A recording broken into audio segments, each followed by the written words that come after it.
Hey, boys and girls, it's me, it's Josh, here for another edition of the Netfix for the June 22nd, 2020 edition. I am here, joined by my lovely and talented co-host, Ben. Say hi to the people. Ooh, I'm lovely. And talented. I'm not going to say which order I, think is the most important. But here we are.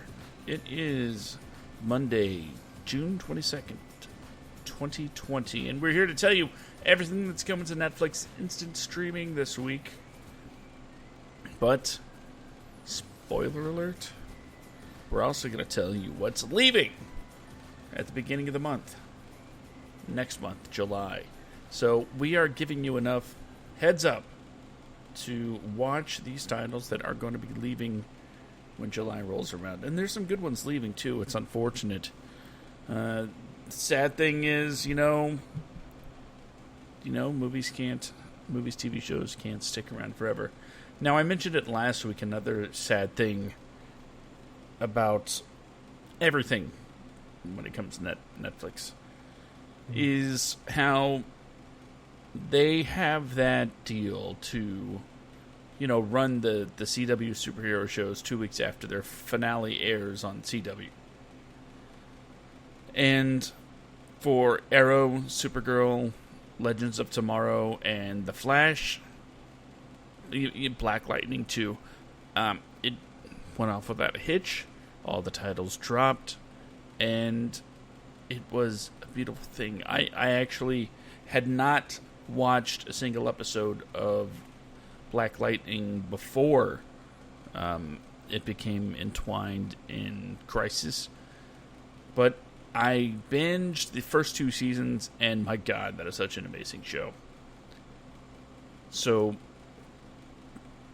the awful part that I talked about before was Batwoman is an HBO Max streaming show.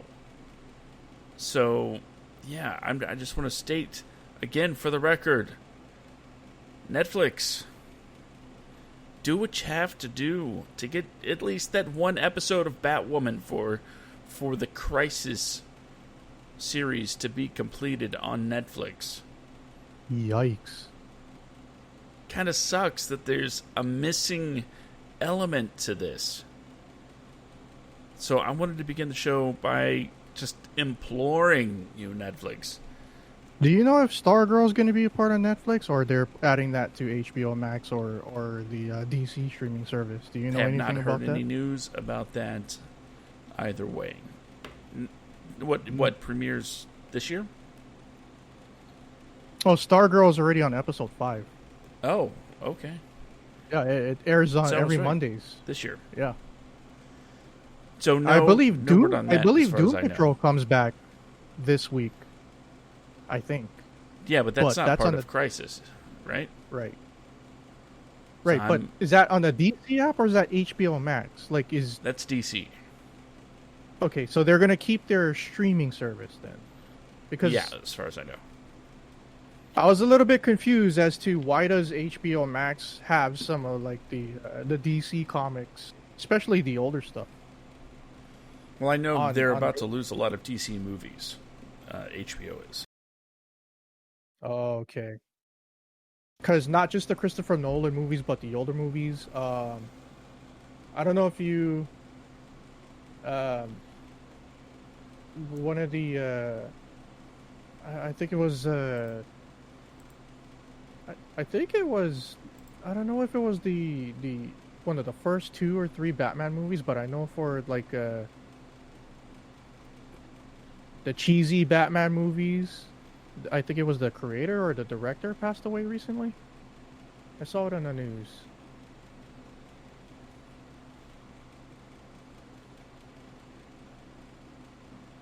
I wasn't too sure, but you there, Ben? Yeah, I'm here.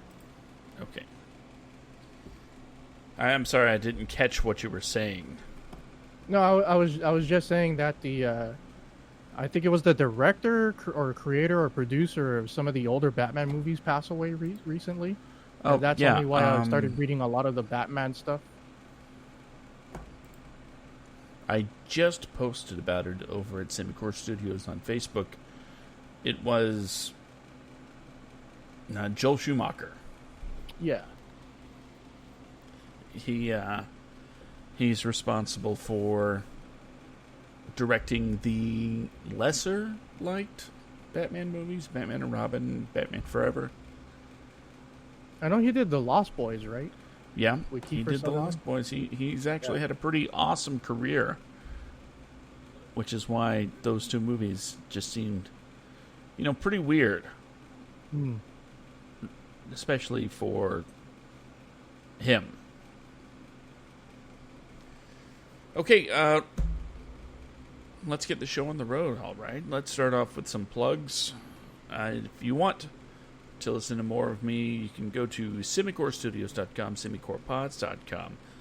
That's where all of my podcasts post, including this one right here every Monday night at 10 p.m. Eastern, 7 p.m. Pacific, and 4 p.m. Hawaiian. Also, every Friday night we have the Wadcast, where Brandon and I, both writers, talk about writers, actors, directors, and all of the jobs in between when it comes to film and television production. Every even number episode, we have somebody from the industry to come in and talk about their experience, their career. And every odd number episode, we just get really odd.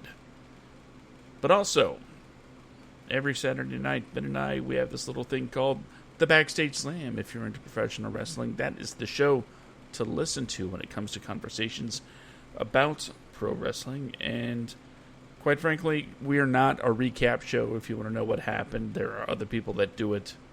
That's just not what we do. But if you want to have a conversation about all of this with us, you can always go to the Discord, YoBro MMO, or follow me on Twitter at SkitComic. You can follow Ben on Twitter at YoBro MMO. And if you're feeling particularly generous, you could go to the Patreon for YoBro MMO, where showing your love could cost you just $1 a month. So keep that in mind, as well as all of the associated links at those websites. That way, I'm not going to lie and say, I need you to go there to keep the lights running. Yeah, this thing, it costs a little bit to run, but it's going to run. But if you want to support what we do, by all means, feel free. But either way, we're going to be here for you, no matter what. Okay, plugs in. We're going to start off with a little Netflix news this week, because there was a particularly interesting pickup from Netflix. Maybe you heard it. Cobra Kai is leaving YouTube. Oh, wow. Netflix is going to be picking up not only the third season of Cobra Kai, but the first 2 seasons as well. No word on when it's going to come yet. That was a YouTube Red exclusive, right? Yeah. Where you couldn't just watch it for free. That's the only reason why I haven't started watching it, because I wasn't able to watch it for free. I'm super excited to see that it's going to be on Netflix. No word on when it's coming. We do know that seasons 1 and 2 will be dropping on Netflix later this year. And if there was only a show that you could listen to find out what's on Netflix, that will let you know when these titles are coming. Oh well, maybe somebody will make one. So that is the Netflix news for the week. I'll get better at gathering Netflix news. I have a small piece of news. Let me look it up on my Twitter wall, because I retweeted it earlier. Okay, Okey-dokey. So this is from Netflix and The Witcher. Oh, I did see this. Okay, so I'm gonna read the quote. I don't remember the song that well, but I'm gonna try it. I'm dusting off my loot and quill. I have some news and some meat to spill. After all the months we've been apart, it's time for production to restart. The Witcher and his bard, who's flawless, will reunite on the set of 17th of August. I tried. Hey, no judgment here, brother. So, production will begin on the 17th of August. It's kind of strange because we had to wait a full year to get the second season of The Witcher. Now this is going to be a year and a half wait, all thanks to the 4 month long, and next month's going to be a 5 month long COVID-19 production delay. That's all around the world in the entertainment industry. So we're just gonna have to wait 5 or 6 months, a little longer than originally. But the best show on Netflix is going back into the studio next in a couple of weeks on August 17th. And I also read that also coming out in August is the final season of Lucifer. Though I have not seen the date yet. Well, we will have more on those stories as more information becomes available, because we're going to start doing news now. That's a thing that's going to happen. In the meantime, if there's any more Korean content coming to Netflix, I'll add to that. Now that you mentioned news. See, we have our crack news team all revved up and ready to go to bring you the latest and greatest when it comes to Netflix Instant Stream. But unfortunately, that sometimes means we got to tell you the stuff that's leaving the Netflix Instant Streaming service. And I have in front of me, right here. Okay, I don't have any papers to shuffle around. It's all on my computer screen. But I have right here in front of me the list of titles leaving Netflix starting July 1st. So, unfortunately, it's a big one. And, well, you'll see why I'm disappointed. Starting July 1st, in alphabetical order, 21, 2008 movie. The Amityville Horror, 2005 version. 8 seasons of the Andy Griffith Show are leaving. So you'll no longer see little Opie eating Aunt Bee's pie. Badalte, Rishton Ki Dalstan, season 1 is leaving. Blow, the 2001 movie with Johnny Depp, Paul Rubens.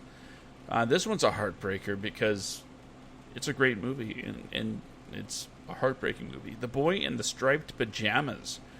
That's one you definitely need to watch before it leaves. Brooklyn's Finest from 2009. Center Stage. Another heartbreaker right here. Chasing Amy. Kevin Smith's follow-up to Mallrats is leaving the Netflix instant streaming service. 11 seasons of Cheers. If you've been waiting these 30 years to binge watch Cheers, time's running out.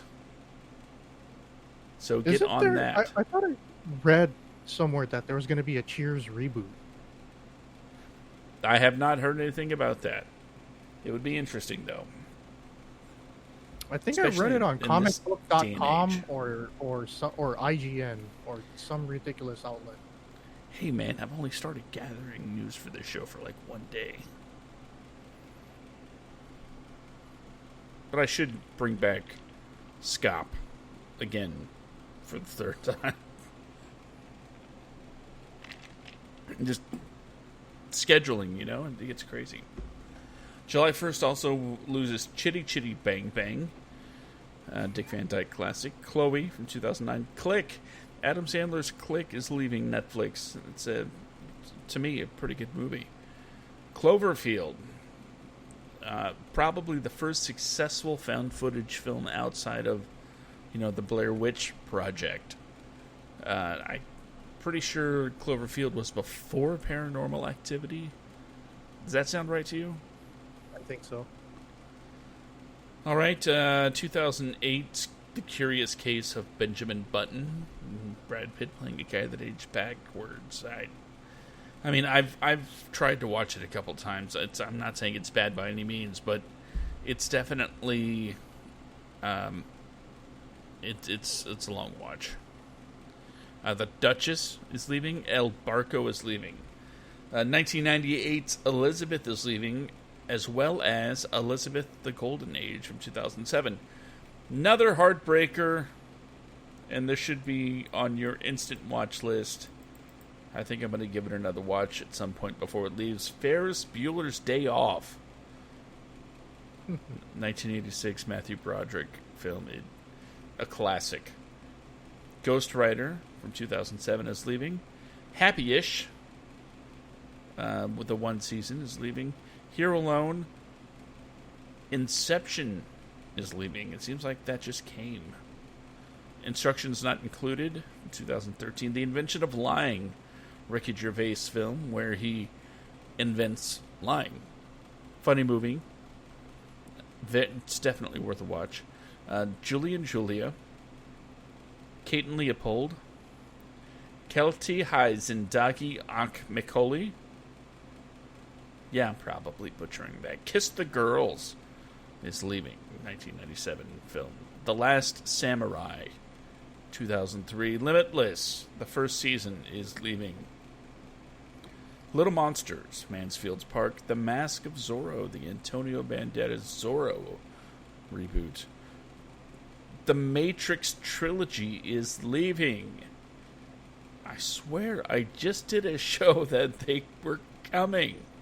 Minority Report from 2002. Tom Cruise.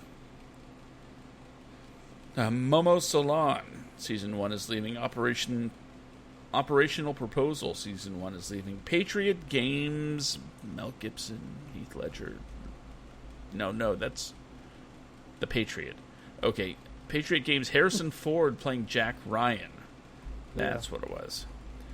Philadelphia. Ryan? I did not even know that was on there. The Polar Express. Not the right time of year for it, so it makes sense.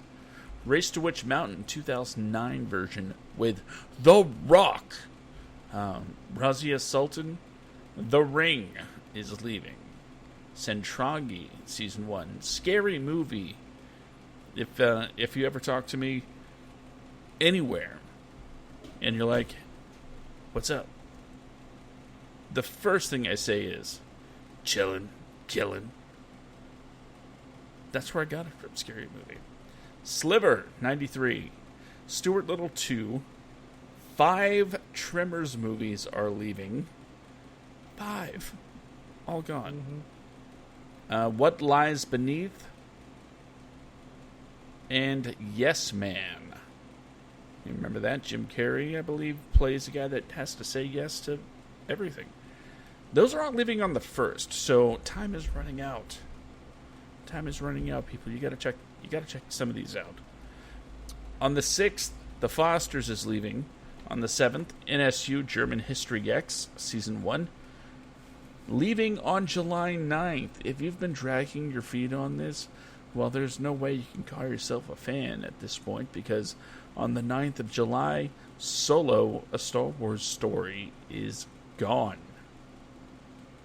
On the 12th, Gönül, Season 1. It's a Turkish series, and that's leaving. On the 15th, Agent Raghav, Behzadi, Braj Rahman, Gangs Hafazpur, Maharakshak Debi, all on the 15th. They all sound Turkish, but I don't know. On the 20th, the Most Beautiful Hands of Delhi, Delhi's Vakrastander. And leaving on the 29th of July, Ant-Man and the Wasp. So, looks like Disney's starting to take some of their titles back. And on the 30th, sorry, kids, but The Incredibles 2 is leaving Netflix. Aw. Whew. See, one of the reasons I don't want to do that all the time is because it's sad to watch things go, don't you think? Yeah. Okay, so sorry, I had another thing playing. I guess now we are going to, you know what? Let's get our recommendations in. This is the part of the show where we recommend a Netflix original program, whether it's a movie, documentary, whatever. Just as long as it's a Netflix original, it qualifies. We also recommend a TV show and a movie. We recommend 3 things that we think you should watch sometime either in the next week or in your lifetime. So, I'm going to go ahead and get us started with my Netflix original, and it's The Get Down.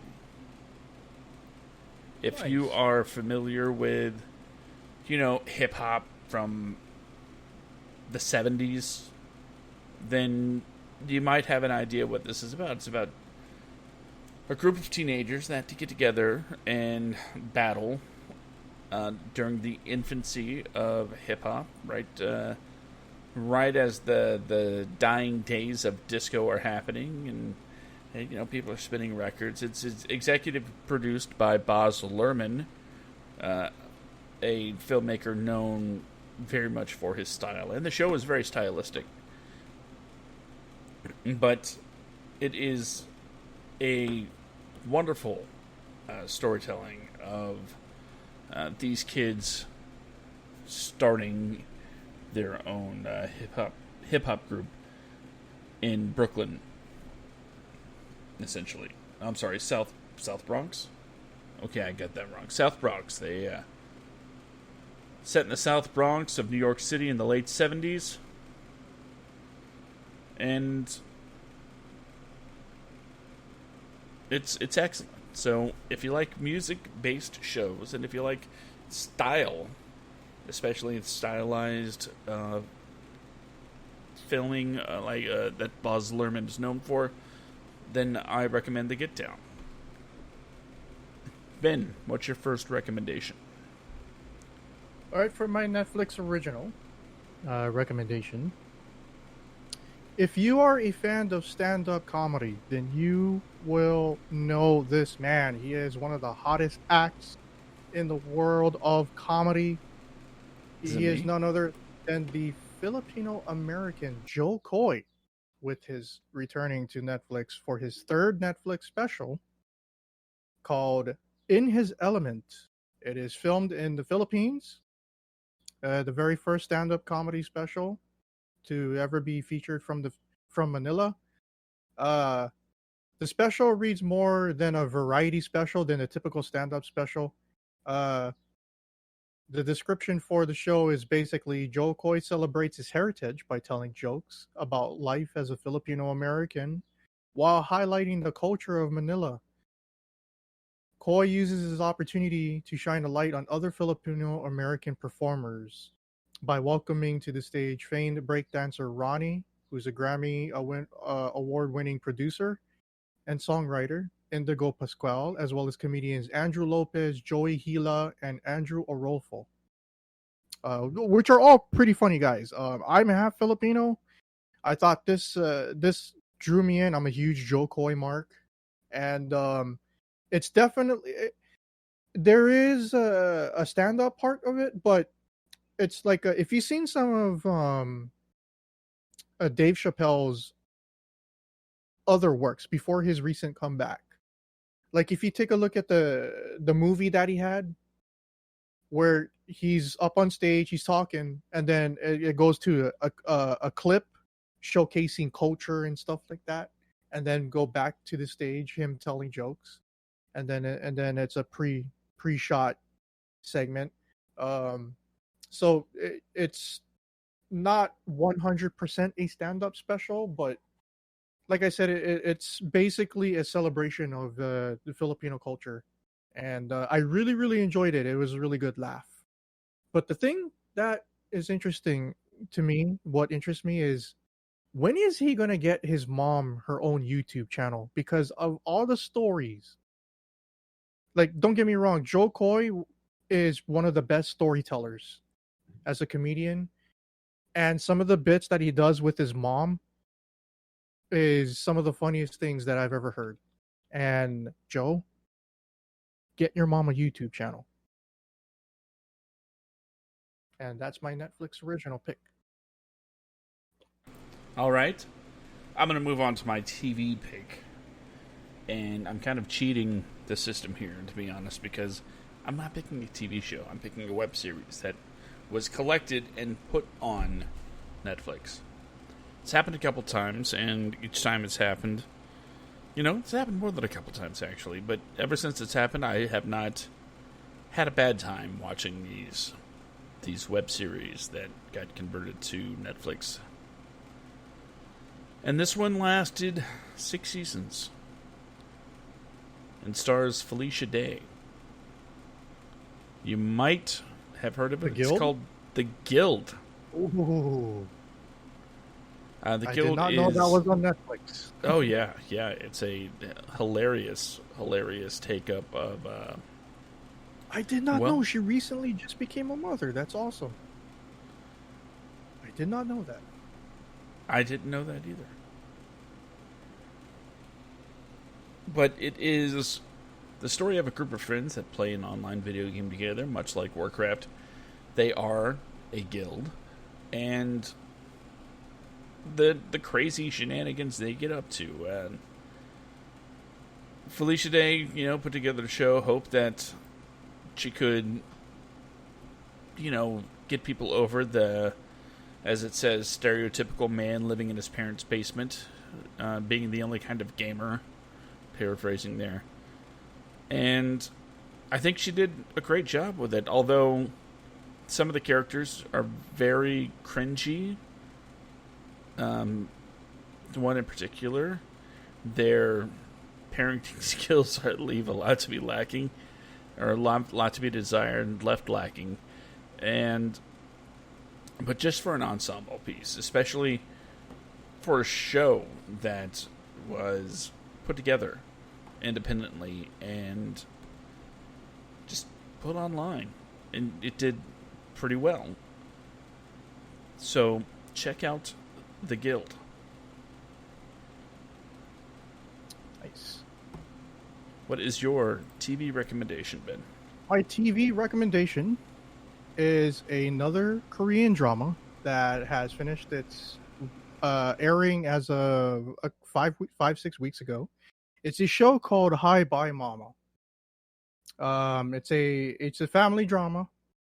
The description reads as Cha Yuri has been a ghost since she died in a tragic accident 5 years ago. Through a reincarnation project, she is given the possibility to become a human again if she succeeds going back and finding her place within 49 days. If she doesn't, then she will miss her opportunity to regain her life. But here's the problem. Her husband has already remarried within the 5 years since she passed. I watched this show, and I got to tell you, it's a lighthearted comedy, cheeky thing, but it's also heavy on the drama, and it hits you right in the heartstrings. Not gonna lie, it's been a long time since I got watery-eyed at the end of a show, or get watery-eyed watching anything, because normally I just kind of like zone out when I watch stuff, but it's a pretty heartbreaking story. And I gotta give credit to the people who worked on this drama, because there was a lot of weather problems. Like seriously, who would shoot in 10 degrees? It's crazy. Like some of the winter scenes, I read some of the stuff online where people were passing out due to being cold. Some people had hypothermia. I know some of the camera crew people had frostbitten fingertips from holding the camera. This one person almost had their middle finger amputated, the tip of their middle finger amputated because they were working in such extreme cold conditions for over a long period of time. Um, Filming in Korea is pretty tough, especially because of the weather. But the writing in this show is good. I think it's a show more oriented towards women, but at the same time, it isn't, because when it comes to Korean dramas, one of the things that I like in terms of the romantic comedy genres is love triangles, and I love some good Korean love triangles because Korea does the best love triangles. And if you don't believe me, go go check out some love triangle footage on YouTube and tell me that's better than anything you've seen on the CW. Trust me, their league's better. The cast stars Kim Tae-hee, legendary Kim Tae-hee, Lee Kyu-hung, and Go Bo-gyo, who is also one of my favorite actresses from South Korea. Go ahead and watch the show. I gave it a 8.5 out of 10. If you don't know what the heck I'm saying, the show is basically about a woman dies, and throughout the entire show, she is a ghost. And she has 49 days to gain back her life for mortality. And there's a lot of funny stuff that happens in it. It's a really good show. Go check it out. Hi, Bye, Mama. Well, it sounds interesting for sure. I might actually have to give that one a check out. Send me a link later. Sweet. Right now, though. But by the way, I have like 9 tabs open on Korean TV shows that are all on pause right now. Well, then let's get to my movie recommendation. It's a movie that's near and dear to both of us, I believe, and it's not a narrative movie. It's a documentary. Hopefully, you know where I'm going with this. Barry Blaustein's Beyond the Mat. Nice. You see, in case you didn't catch it at the top of the show when I was plugging our wrestling podcast, Ben and I both watch wrestling. We talk about it on a weekly basis, 10 p.m. Eastern, 7 p.m. Pacific, 4 p.m. Hawaiian, live every Saturday night. It is a documentary that follows the personal lives, and as well as professional lives of guys like Mick Foley, Terry Funk, Jake Roberts, and basically showing what life is like for them and what kind of wear and tear the business does on the body. It was very thought-provoking the first time I saw it, and the more I learned about the business, the more it can be frustrating to realize that the people, the performers that you fall in love with are putting themselves so much at risk just for the sake of your entertainment, just so they can follow their dreams. It's definitely worth a watch if you're into sports, if you're into, I don't want to say character-driven drama, but each one of these guys has a story to tell. And I think Barry does a fantastic job of putting it on screen. He was given a lot of access to the WWF at the time, and some of the footage he was allowed to shoot was very surprising, especially considering, back then they were acknowledging that it's not a 100% pure competition, but they also weren't blasting out that it's scripted. There was still some sort of veil around the business. So if you want to, at the time, see what it looked like behind the veil, by all means, check out Beyond the Mat. And if you like The Rock, well, he's got a couple of scenes in there too. What is your movie recommendation, Ben? Real quick, you know who I always thought, who I would like to see a documentary on? Joey Ryan? The career of Lex Luger. Mm. Yeah, that would be Because, pretty interesting. I'm not really sure how he'd come off in it, though. To be perfectly honest. Yeah. No, I mean, like, if have you seen what he has become and what like what his body's gone through? Like, holy smokes! No, not recently. No. Well, well, we know that he abused steroids, right? Mm-hmm. Well into his mid 40s, and he was one of the most chiseled, hard bodies in all of pro wrestling. Well, uh, he ended up having a couple of strokes that left him, near paralyzed. He had to learn how to walk again several times. That is why I don't exercise. And now, now that he's off of the juice, he looks like a raisin, a really thin raisin in a wheelchair, man. It's just so sad and heartbreaking. Really sad. So my movie pick, it's another Korean production. It's called The Witch Subversion. This is part one.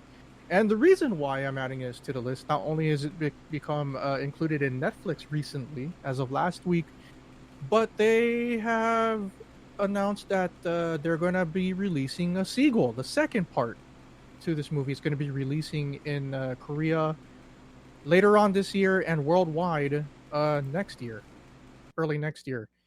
So the description is 10 years ago, Ja Yoon escaped from a government facility in the midst of an inexplicable incident by herself and lost all of her memory. An old couple takes her in, even though she doesn't know her own name or age. She grows up to be a bright high school student and enters a nationally televised audition program to win a top prize and help her struggling family out. However, as soon as she appears on TV, strange people start appearing in her life. A man named the nobleman, constantly roams around her, in addition to the insidious Dr. Baek and Mr. Choi, who have also been searching for her since her disappearance. Jayoon's life falls into turmoil as they turn her seemingly ordinary life upside down within a blink of an eye. And if you have seen the TV show, the Korean drama Itaewon Class, which is currently the number one rated Korean drama released in 2020, the female lead, this is her actual debut, Kim Da-mi, is the main character in this movie. Also starring Jo Min-soo and Choi Woo-shik, one of the popular Korean actors. I have not yet watched this movie. I am going to be watching it this week because I am going to be watching several other Korean movies that are going to be added to Netflix pretty soon. And we look forward to hearing the reports on that. I'm going to be having myself a little foreign movie-a-thon-ish. I am still neck deep in the Berlantiverse annual binge. I've decided I'm not going to add Batwoman to that, even though I do have HBO Max. Batwoman and Superwoman I stopped watching completely. However, Stargirl, yo, like, it's not going to show up on Netflix, but the production value and the budget, it's like, how is this on the CW? The special effects are better than anything they've ever had in the Berlantiverse shows. Like, seriously, the special effects are just way better. That's what I thought about Black Lightning as I've been watching that, and I was like, this is a lot. It's not like Arrow, as far as the gravitas goes. It is weird. Okay, let me try to break it down. I've been binge watched Black Lightning over the last week, 2 seasons, And the things that are happening in that show mirror what's going on in the real world now. And the thing is, I'm watching the first 2 seasons, the stuff that came out 3 years ago. And it just keeps hitting these beats, these real-life beats. And I'm starting to think whoever's writing it's from the future, which means season 3, which is all about... Well, I won't get into it just in case anybody wants to go in fresh.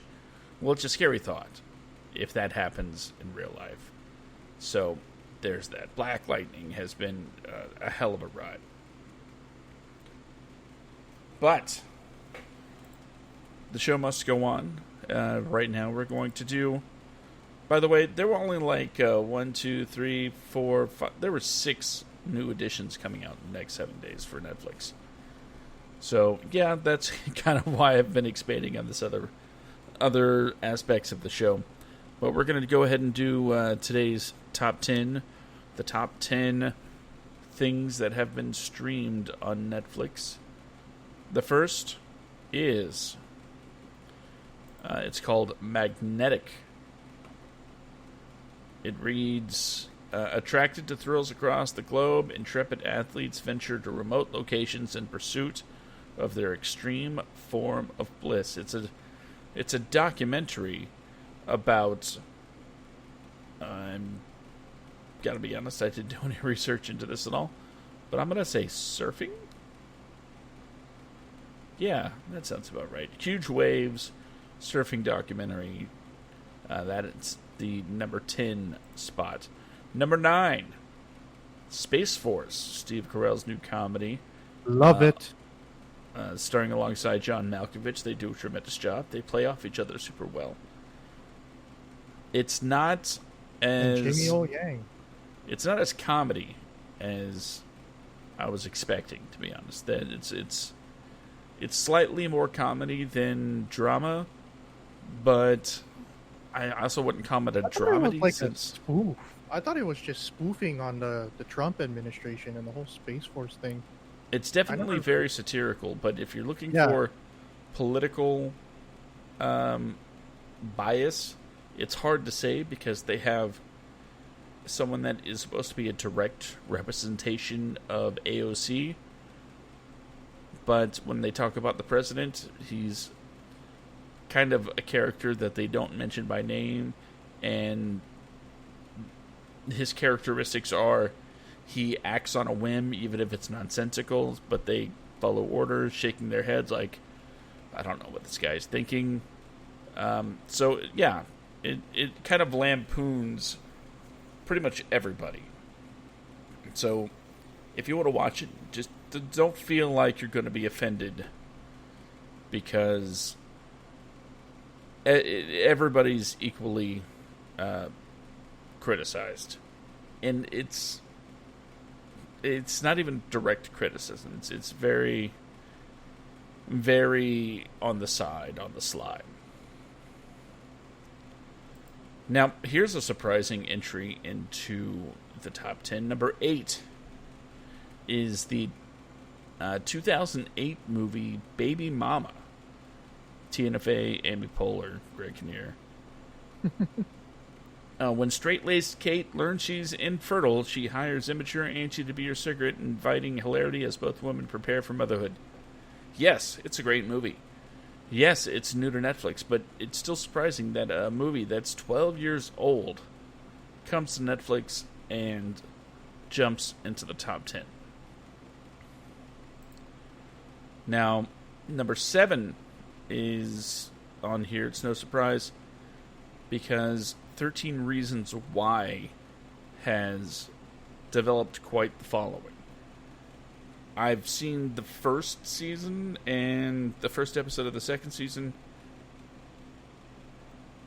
I just don't feel the need to continue on. I don't know. Maybe it's a little too depressing for my taste. But it jumps up to number 7. Number 6. It's summertime, so the kids are home, and I guess that's why 2014's The Nut Job is the number 6 most popular show or movie item on Netflix. It's the animated adventures of a couple of squirrels, and it says when his grouchy attitude gets him kicked out of the park, Surly the squirrel hatches a plan to rob Maury's nut shop to stock up for winter. Featuring the voice talents of Will Arnett, Brendan Fraser, and Gabriel Iglesias. Good cast.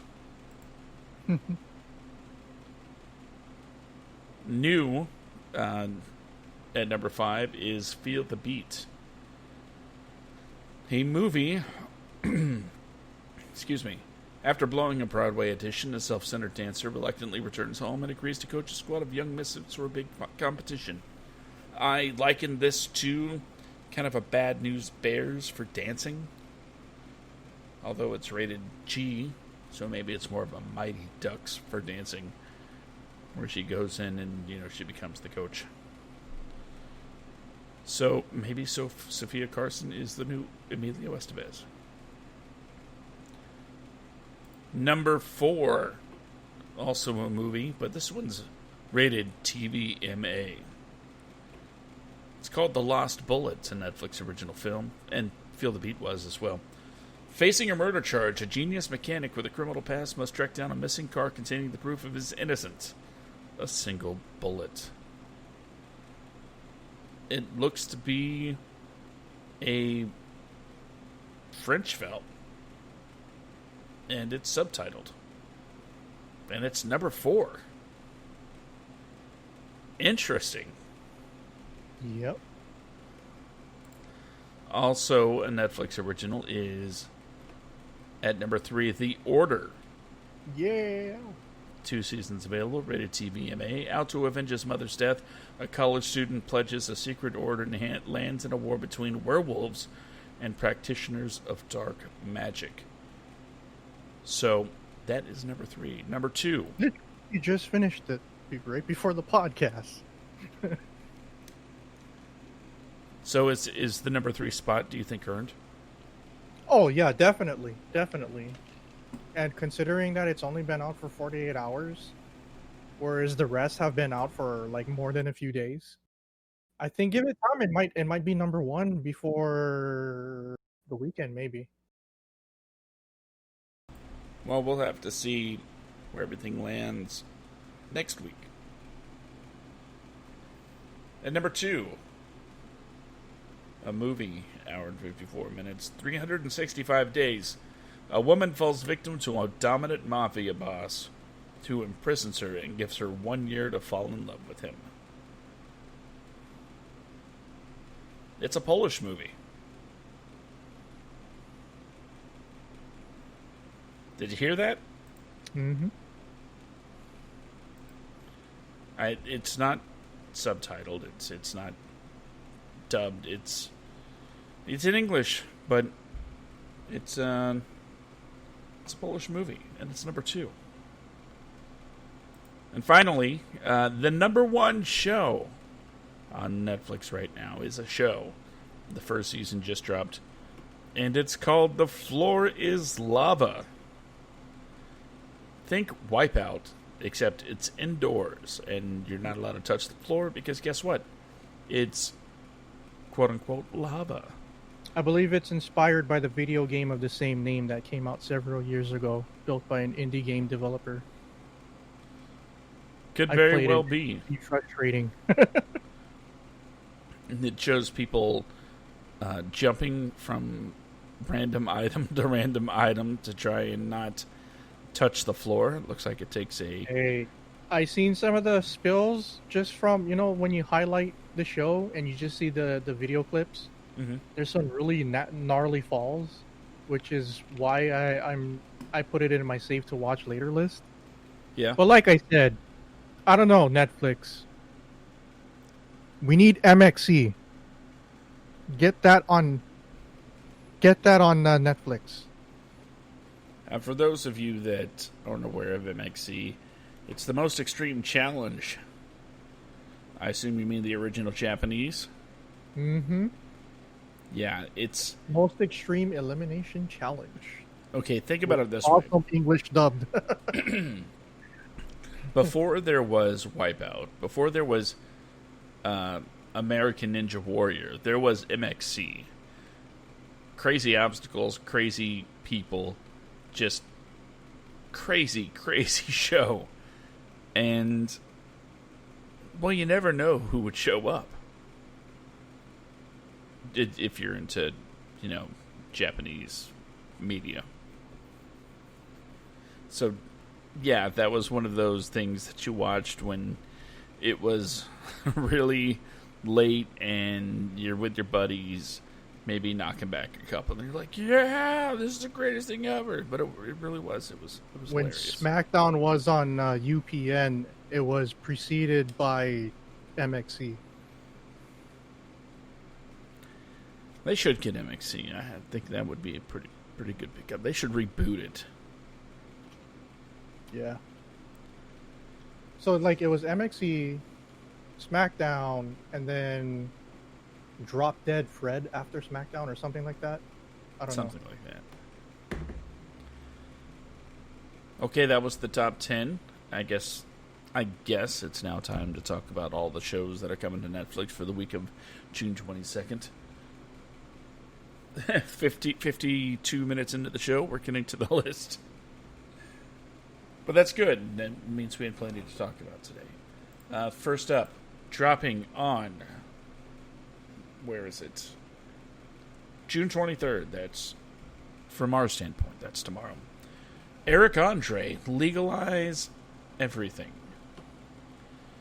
Vulture writes, beloved comedy weirdo Eric Andre is heading to Netflix next month with his very first stand-up special for the streaming network. It's called Legalize Everything and was filmed at the Republic in New Orleans back in November 2019. And the description says, Andre breaks the boundaries of comedy as he critiques the war on drugs, the war on sex, and the war on fart jokes. So, Legalize Everything is the comedy special that will be dropping tomorrow. Next up, we have an ad. A cooking competition show called Crazy Delicious. Ben, you know I love me some good cooking competition shows. Sugar Rush is a favorite of mine, and so is Zumbo's Just Desserts. My God, that is such an amazing show. And now Netflix is launching Crazy Delicious. Basically, what they describe it as is it'll be 6 episodes long, and people, well, it's in a culture where many British families eat the same meals every week. The show aims to inspire viewers to turn everyday dishes into crazy, delicious creations. That's from the release. So basically, they're going to take, your everyday meals and turn them into something crazy. I dig it. I'm really down for turning, roast beef and potatoes into something really nuts. So I will definitely be watching this show when it drops on the 24th, which is 2 days away. And it's on Wednesday. Now, I probably won't watch it on Wednesday, but if I do, I will, I'll try to throw my 2 cents up there somewhere. I don't want you to have to wait a week. Next up, a couple of documentaries. One is Athlete A.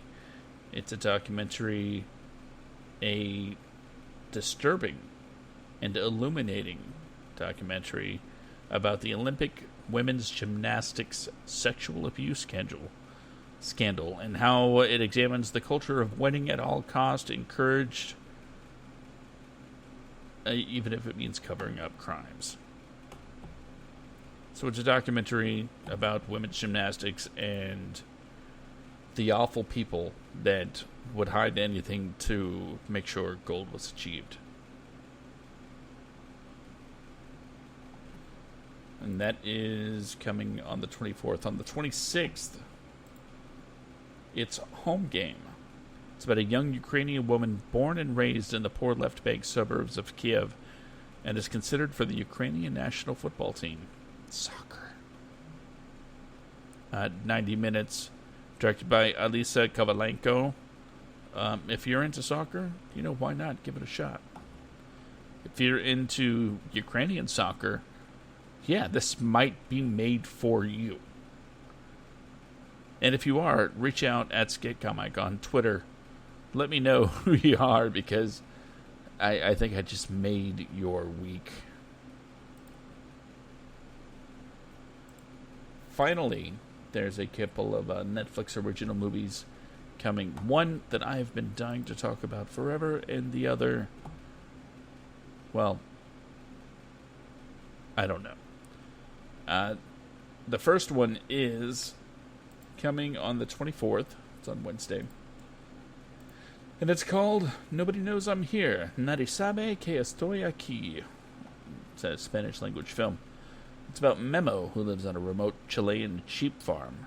Hiding a beautiful singing voice from the outside world, a recluse with glittery flair, he can't stop dwelling on the past. But what will happen once someone finally listens? Directed by Gaspar Antillo, and starring Nelson Brot, Juan Falcon, and Julio Fuentes. Nobody Knows I'm Here. Nadie sabe que estoy aquí. Finally, the big one. The one that I've been dying to talk about forever because it combines a couple of things that I absolutely love. On the 26th, which is Friday. Yes, I had to check. On the 26th, this Friday, Eurovision Song Contest, The Story of Fire Saga. It's going to be amazing. Okay. Let me get the prelims out of the way. We didn't have a show last week, right? Yeah, there was a show. No, the Netflix. Was it last week that I? No, I'm pretty sure I did it last week. It wasn't. It was the week before that I didn't do it.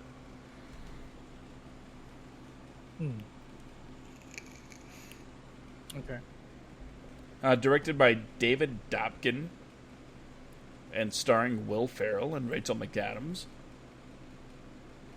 You know what? Just go ahead and give it all the stars because it's going to be amazing. I know some of you are going to say, Will Ferrell, how could he be an amazing movie? Well, because the content, the subject matter is amazing.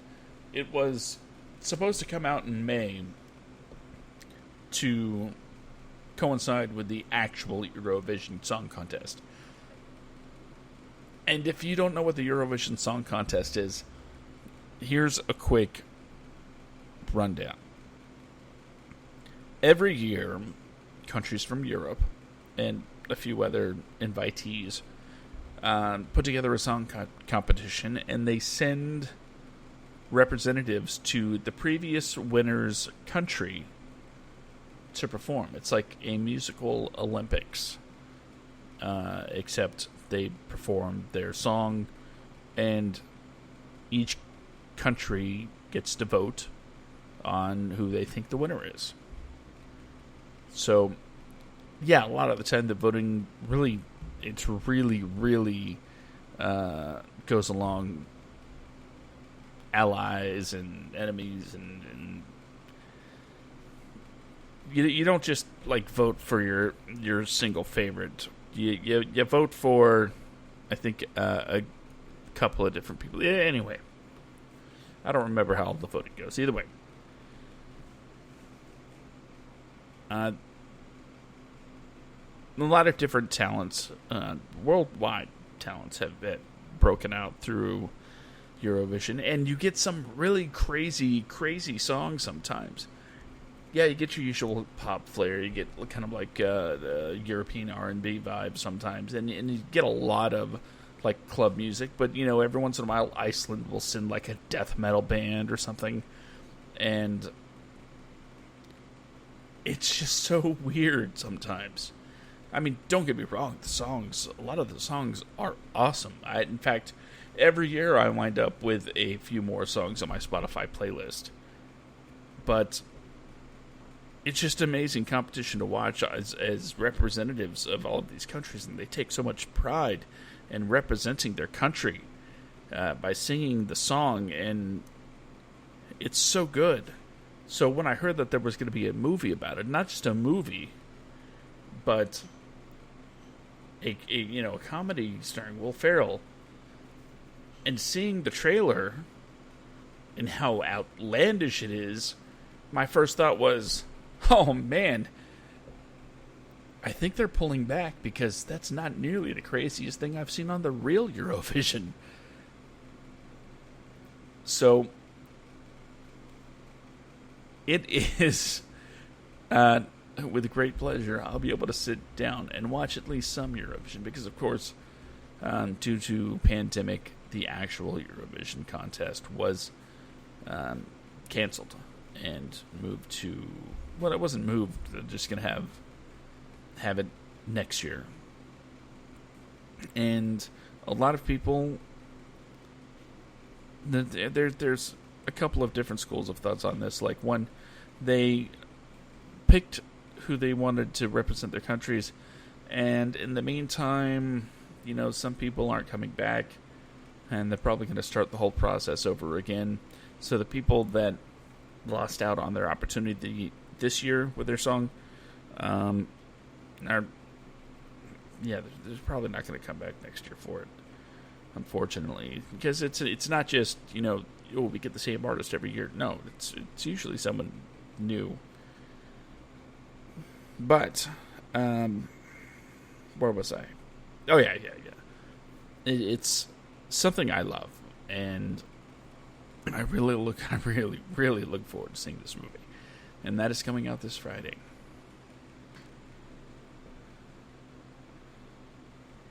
Okay, so that is everything coming to Netflix instant streaming this week. We got the plugs in at the top of the show, but if you still want to check out semicorestudios.com, follow me on Twitter at SkitComic, or follow Ben at YoBroMMO for all of the #1 Korean soaps and Korean dramas and films. That is the guy to follow. He will definitely keep you updated in that regard. I am trying to put together a regular day for us to do a Netflix watch party. If you have Google Chrome, it feels weird the way I said that. Google. Do you have a Google? Of course. It is Google. But if you have Google Chrome, you can download an add-on called the Netflix Watch Party. And what I will do is, hey, remember that at SkitComic Twitter account, or at Semicore Studios Twitter account, or even Semicore Studios on Facebook. If you want to join our Netflix Watch Party, you just follow those things. Like the Facebook page, follow the accounts on Twitter, and we will send out the link for you to be able to join us and have a live chat while we're all watching a movie together. Now, we've done this once already. It was a pretty good turnout. There is a limit to the number of people that are allowed to watch together, though I'm not really sure what it is at the moment. But the first time we did it, it was Moon. So what I would like to do is, rather than just do the popular mainstream, blockbusters, because quite frankly, chances are most of you have seen those already. That's why they are the blockbusters. Everybody's seen them. I want to do not necessarily the dark little indie flicks, but films of interest. Stuff that there's something interesting about them. Maybe classics. But definitely I want to steer away from summer blockbusters, because everybody's seen them for the most part. And gotta be honest, for the most part, I hate sounding redundant, but it's not really going to spark a lot of conversation in a chat. So what I'm hoping is to get a good movie where we can all talk about it in the chat, and just have a good time watching a movie and talking about movies with people that love the art form and enjoy having their Netflix account. Because if you enjoy having your Netflix account, you're here, awesome. If you don't enjoy having your Netflix account and you're coming here to beg us to give you a reason to enjoy your Netflix account, I hope we're doing a good job. But before we go, Ben, anything you want to plug? Anything you want to say before we get out of here? I just want to say the month has flown by pretty quick. Yeah. It just seemed like last week was the beginning of June. It seems that way. Well, so be safe. Continue to wash your hands, and regardless of what the president tells you, do the opposite. Sounds like good advice to me. So until next time, everybody, remember, wear a mask in public, please.